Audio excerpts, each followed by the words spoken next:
শেখ হাসিনা এবং আওয়ামী লীগ এই নামটি বাংলাদেশে যতবার উচ্চারিত হবে ততই তাদের গুরুত্ব প্রমাণিত হবে এবং রাজনীতিতে তাদের পুনর্বাসন এবং ফিরে আসাটা অনিবার্য হয়ে পড়বে এবং বাস্তবে ঘটনা কিন্তু সেদিকেই যাচ্ছে বলে আমার কাছে মনে হচ্ছে।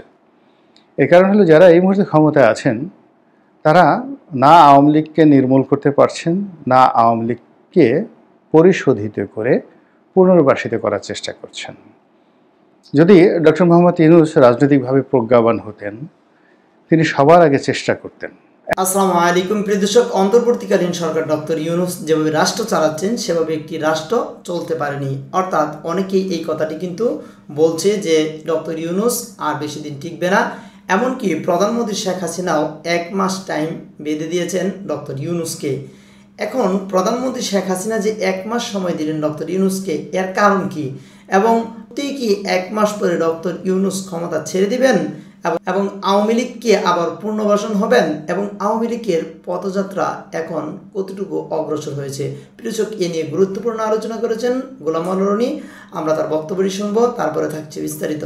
আওয়ামী লীগকে 10 বছরের জন্য নিষিদ্ধ করা হবে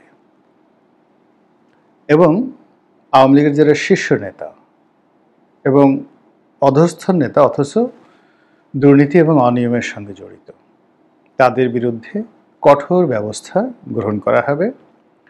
অনেকে তাদের মৃত্যুদণ্ড পর্যন্ত আশা করছেন। বলা হচ্ছে যে আমাদের একটা যুদ্ধ অপরাধের জন্য যে ট্রাইব্যুনাল, আন্তর্জাতিক ট্রাইব্যুনাল, এখানে অনেকের বিচার হবে এবং এই সরকার যদি টিকে থাকে তাহলে আওয়ামী লীগের নেতাকর্মীদের বিচার করার জন্য বড় রকমের কোনো ট্রাইব্যুনাল বা একাধিক ট্রাইব্যুনাল গঠিত হতে পারে। এটা অস্বাভাবিক কিছু নয়। ইতিমধ্যে আওয়ামী লীগের অনেকে খুব ন্যাক্কারজনকভাবে গ্রেপ্তার হয়েছেন। অনেক বড় বড় নেতাদের বাড়িঘর জ্বালিয়ে পুড়িয়ে ছারখার করে দেয়া হয়েছে। অনেকের ব্যবসা প্রতিষ্ঠানে আগুন লেগেছে, আগুন দেয়া হয়েছে, তছনছ করা হয়েছে, বন্ধ করে দেয়া হয়েছে। আর যে সকল পাবলিক লিমিটেড কোম্পানি, ব্যাংক, বিমা থেকে শুরু করে অন্য কর্পোরেট হাউসগুলো, সেগুলোকে প্রাতিষ্ঠানিকভাবে অন্য যারা শেয়ার হোল্ডার রয়েছেন তারা দখল করেছেন এবং কিছু কিছু ক্ষেত্রে রিসিভার, কিছু কিছু ক্ষেত্রে প্রশাসক নিয়োগ করার জন্য প্রক্রিয়া চলছে। দ্বিতীয়ত, আমাদের দেশে একটা গণ অভ্যুত্থান হয়েছে। এটিকে আমি আসলে গণ অভ্যুত্থান না বলে এটিকে বলবো গণ বিস্ফোরণ। এর কারণ হলো অভ্যুত্থান এবং বিস্ফোরণ এই দুটো ভিন্ন জিনিস। অভ্যুত্থান যখন হয় তখন সুনির্দিষ্ট একটি দাবির ভিত্তিতে মানুষ দীর্ঘদিন লড়াই এবং সংগ্রাম করতে থাকে এবং যে সকল দাবির বিরুদ্ধে লড়াই করতে থাকে সে সকল দাবি পরবর্তীতে রাষ্ট্রীয়ভাবে কিভাবে বাস্তবায়ন করতে হবে সেই ব্যাপারে রাজনৈতিক দলগুলো, জনগণ সচেতন থাকে এবং তাদের একটা পূর্ব প্রস্তুতি থাকে। যেমন আমরা মুক্তিযুদ্ধ করেছি, মুক্তিযুদ্ধ হয়ে যাওয়ার পরে আমাদের কি কি করতে হবে সেটি নিয়ে আমাদের একটা পূর্ব প্রস্তুতি ছিল।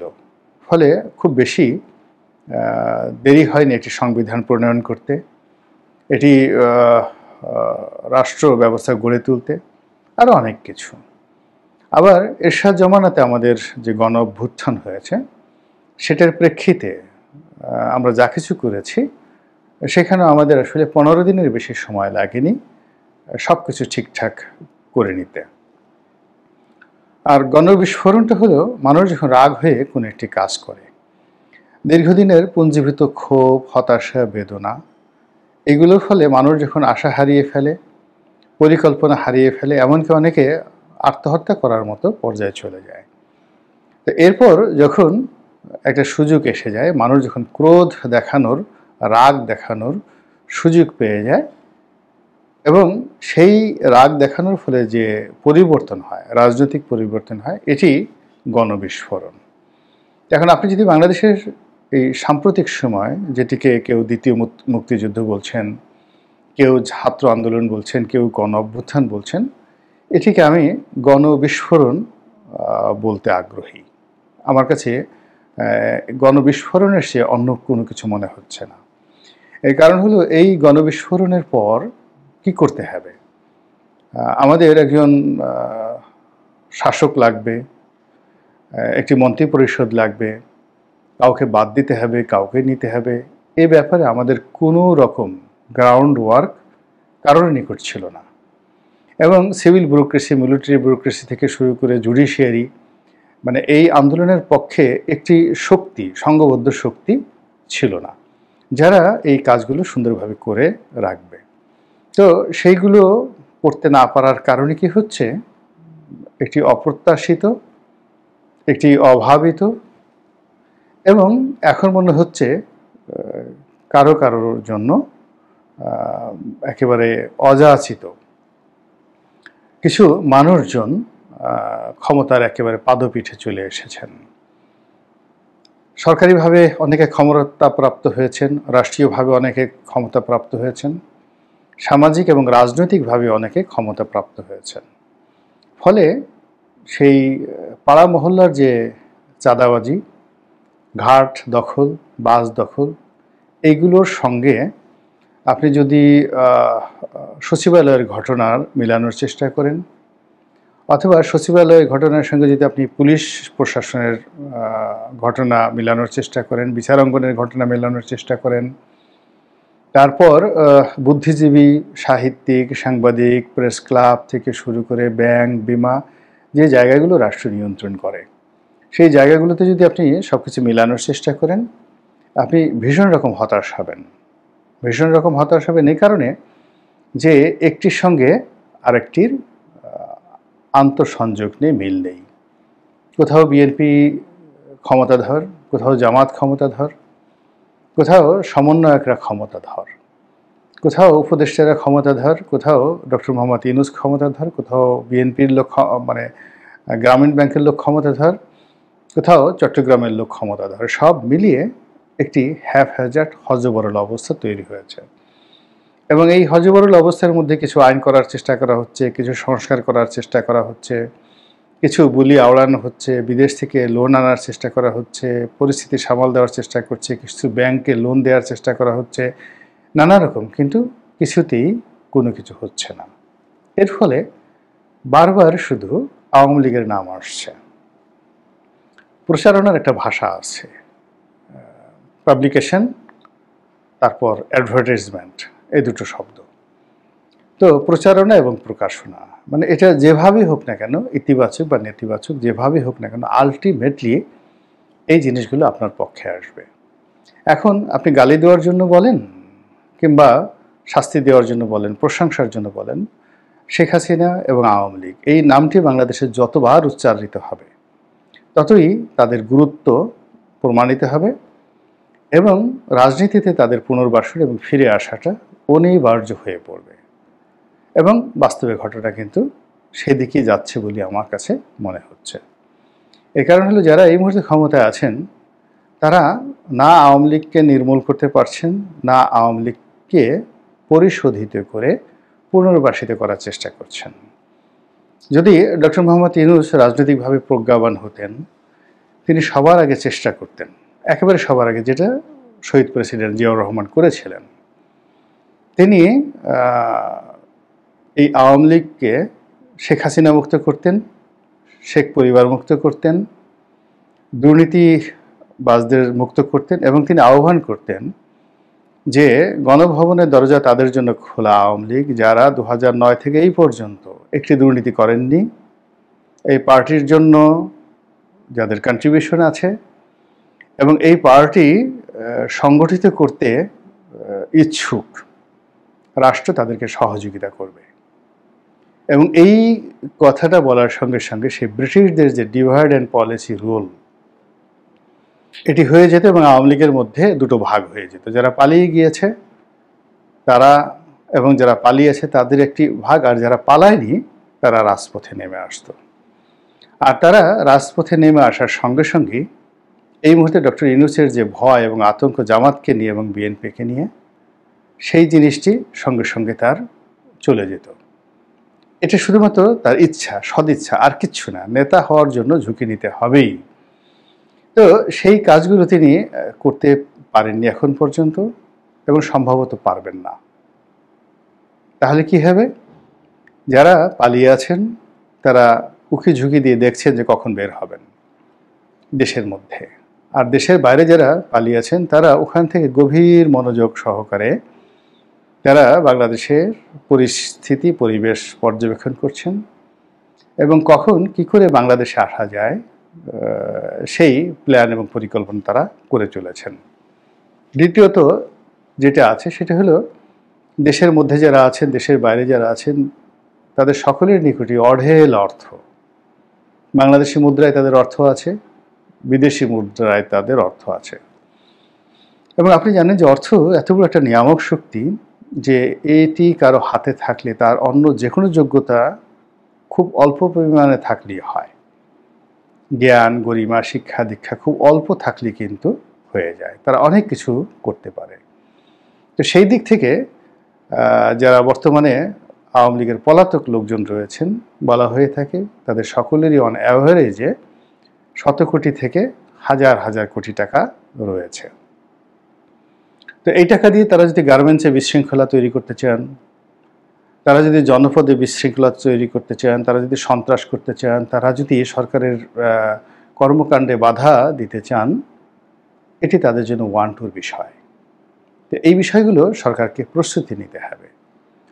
দ্বিতীয়ত, যারা আছেন একেবারে গত 15 বছর ধরে যে বিশাল একটি শ্রেণী তৈরি করা হয়েছে প্রশাসনে, একেবারে নিম্নস্তর থেকে সর্বোচ্চ স্তর পর্যন্ত, তারা ভুল পাল্টে চুপচাপ করে আছেন বটে বা চুপচাপ হয়ে আছেন বটে, কিন্তু সুযোগ পাওয়া মাত্রই তারা যে ফুঁসে উঠবেন এটি নিশ্চিত করে বলা যায়, কোনো সন্দেহ নেই, এবং সেটি সামাল দেওয়ার মতো অবস্থা বাংলাদেশে কারোরই নেই। তো কাজেই এই ফুঁসে ওঠার জায়গা থেকে রক্ষা পাওয়ার জন্য যা যা করা দরকার সেই কাজগুলো কিন্তু ডক্টর মোহাম্মদ ইউনূস এখন পর্যন্ত শুরু করতে পারেননি। তিনি শেখ হাসিনার ফসিল, সেই ফসিলের উপর তিনি বসে আছেন। শেখ হাসিনার চেয়ার, শেখ হাসিনার বাসভবন, শেখ হাসিনার বঙ্গভবন, শেখ হাসিনার প্রেসিডেন্ট, শেখ হাসিনার সংবিধান, সব কিছুর উপর বসে আছেন। তার সঙ্গী কারা, সাথী কারা, তার প্রমোটার কারা? আপনি 0030 তার যে সূত্র, 3টি শূন্য যদি যোগ করেন সমান সমান শূন্যই হবে। ভাগ করলেও শূন্য হবে, গুণ করলেও শূন্য হবে। এটা ম্যাথমেটিক্সের একটা টার্ম।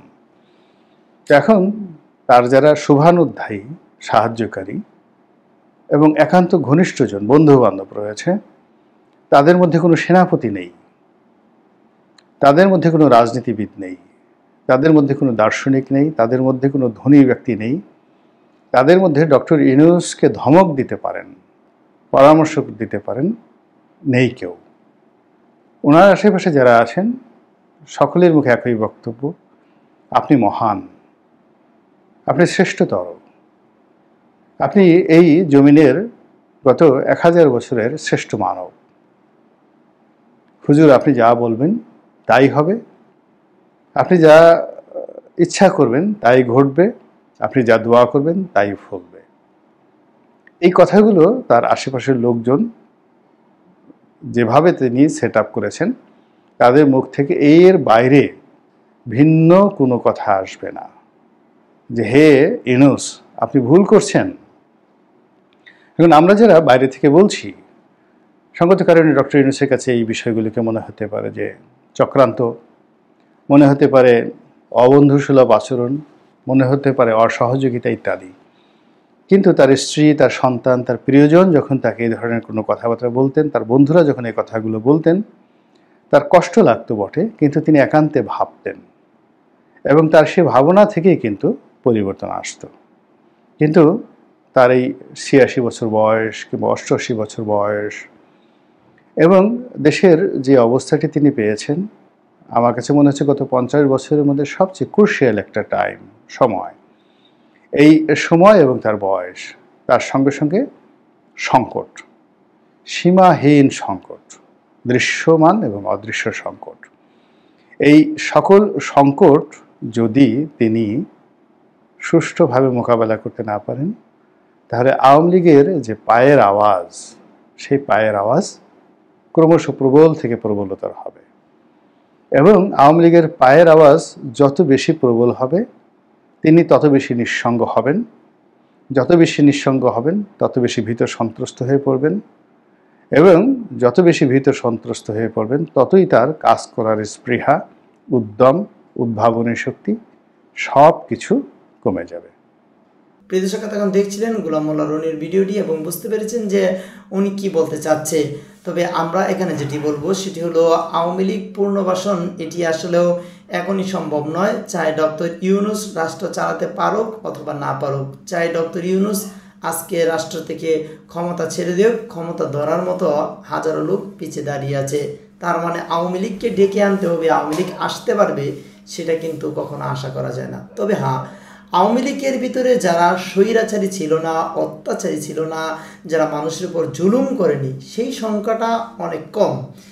সেই সংখ্যক লোক যদি নির্বাচন করতে চায়, তবে তাদের কি হবে? তারা কি মূল দল আওয়ামী লীগ থেকে করবে, নাকি তারা নতুন একটি দল গঠন করবে?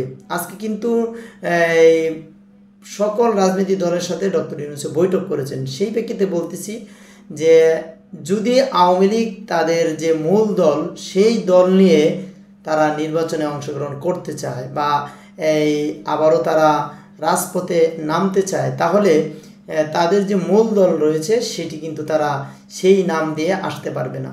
না আসার একটি কারণও আমি বলছি, কারণ তারা তাদের ভিতরে সবচেয়ে দলের গুড়ি থেকে নিয়ে সবচেয়ে বড় বড় নেতা যারা রয়েছে সবাই কিন্তু অপরাধী, অর্থাৎ তারা সবাই স্বৈরাচারে যুক্ত, মানুষের রক্ত দিয়ে তাদের হাত রাঙিয়েছে এবং মানুষকে হত্যার মতো যে জঘন্য অপরাধ সেটি কিন্তু তারা করেছে। এখন যারা করেনি, যারা ভালো ছিল এবং যারা আসলে ক্ষমতার যে শক্তি, সেই শক্তি দিয়ে মানুষের ওপর অপব্যবহার করেনি, সেই সংখ্যাটি যেহেতু একদম সীমিত, তাই সেই সংখ্যাটি আওয়ামী লীগ দল ছেড়ে অন্য একটি দল গঠন করে তারা কিন্তু আবারও রাজপথে আসতে পারে এবং রাজনৈতিক দল হিসেবে স্বীকৃতি পেতে পারে।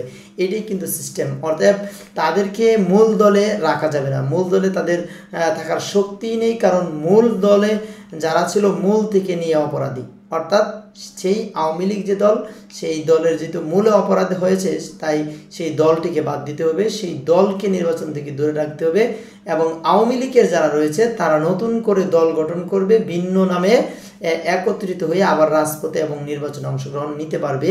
এটি কিন্তু